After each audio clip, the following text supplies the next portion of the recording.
કેસરોલ ખાતે પરમ પૂજ્ય શ્રી સોમદાસ બાપુના અધ્યક્ષતામાં 50મા શરદ પૂર્ણિમા સુવર્ણ પર્વ દશેરા મહોત્સવ કાર્યક્રમ યોજાશે। 50મા શરદ પૂર્ણિમા સુવર્ણ પર્વ દશેરા મહોત્સવની આયોજનની મીટિંગ આજે કેસરોલ ખાતે મળી, જેમાં સનાતન ધર્મ પરિવારના ગાદીપતિ પૂજ્ય સોમદાસ બાપુની ઉપસ્થિતિમાં મળી, જેમાં સામાજિક આગેવાન ધનજીભાઈ પરમાર, બળદેવભાઈ આહિર, સુરેશભાઈ આહિર તેમજ સામાજિક આગેવાનો, સનાતન ધર્મ પરિવારના સેવકો મોટી સંખ્યામાં હાજર રહ્યા હતા।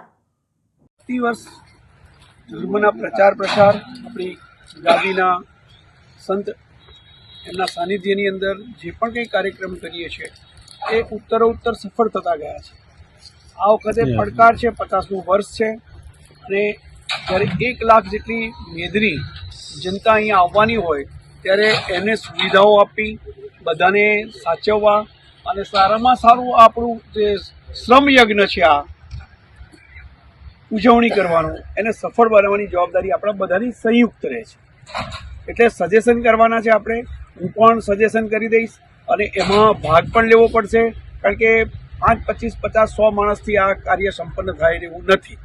આવા સંજોગોની અંદર કાર્યક્રમને સફળ બનાવવા માટે દરેકે પોતપોતાની શક્તિ ભક્તિ પ્રમાણે અંદર યોગદાન આપવાનું છે અને આજના કાર્યક્રમમાં આપણે એટલા માટે જ એકત્ર થયા છે।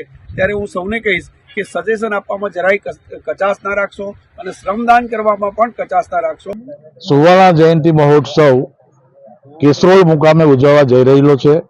30મી ડિસેમ્બરની રાત્રે આ કાર્યક્રમની અંદર પૂજ્ય જિજ્ઞેશ દાદા કથાકાર પણ પધારવાના છે અને આ કાર્યક્રમ આપણે 30મી ડિસેમ્બરે 3 વાગે શોભાયાત્રા નવેઠાથી નીકળી કેસરોલ પધારવાની છે અને આખી રાત આ કાર્યક્રમ આપણો અહીંયા ઉજવવા જઈ રહેલો છે અને ભરૂચ શહેર, જિલ્લો અને ગુજરાતમાંથી હજારોની સંખ્યાની અંદર એટલે લગભગ 1 લાખની મેદની અહીંયા પધારવાની છે।